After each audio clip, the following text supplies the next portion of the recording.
Hello, my name is Rex Crandell, and I'm going to tell you about a book that was recently released that I wrote in the area of estate planning because I saw there was a need for a book that explained things in enough detail so people understood what the situation was, but not written so basic that it was just giving a light skimming of the material.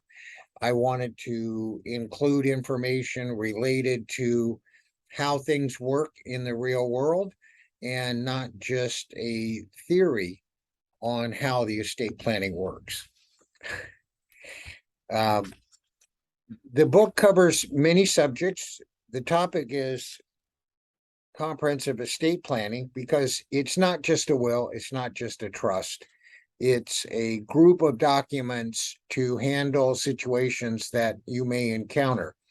It has an overview to estate planning, a chapter on trusts, a chapter on wills, and then we discuss probate.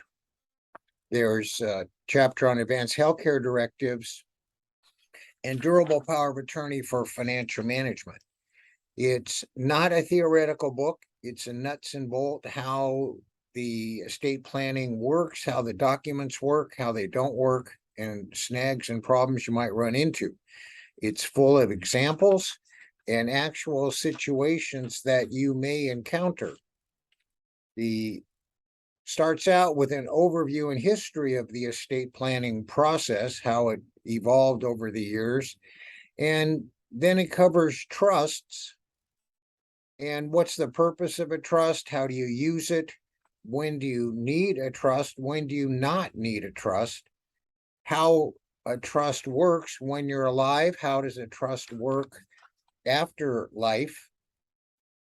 Then we have a chapter on wills, how to validly create a will, the subjects to include in your will so that it's complete, and if your will should be a centerpiece of your estate plan, which means you would not have a trust.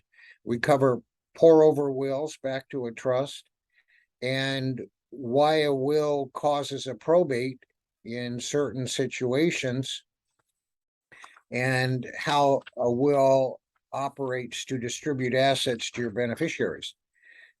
The situation with a will is that it creates a probate, and we cover an overview of the probate process. It's a court proceeding, and we discuss the good and the bad aspects of probate. It's not all bad, and how long it takes and what it might cost to have a probate.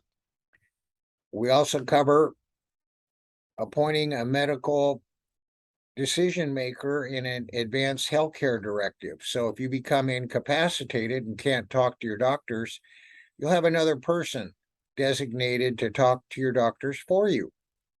We talk about how to make the document legally valid and what limitations you might want to put into your advanced healthcare directive to limit types of treatment. You might not want to be kept alive on artificial machines for a long period of time.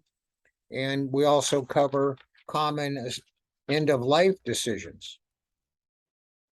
We discuss a durable power of attorney for financial management, and this appoints an agent and an alternate in case you become incapacitated. Now you cannot manage your assets, pay your own bills, and you've designated a third party to take care of that for you. We cover an overview of a decedent's income tax, final tax return. We discuss estate and trust income tax after someone dies. An estate or a probate needs to report taxable income. And we talk about when you need a new federal ID number, cover the basics of inheritance tax, and we also cover the real property tax assessments with the county property tax and parent-child exclusion and transferring your assessment with the county assessor to a new property if you're age 55 or over. So the whole objective of the book is to give someone a solid understanding. It's not like a brochure. It's over 120 pages, but it's not so technical that you lose attention and get bogged down in the details. So we suggest you take a look at it, consider it. We have it available on Amazon.com and other booksellers. Hope you enjoy it.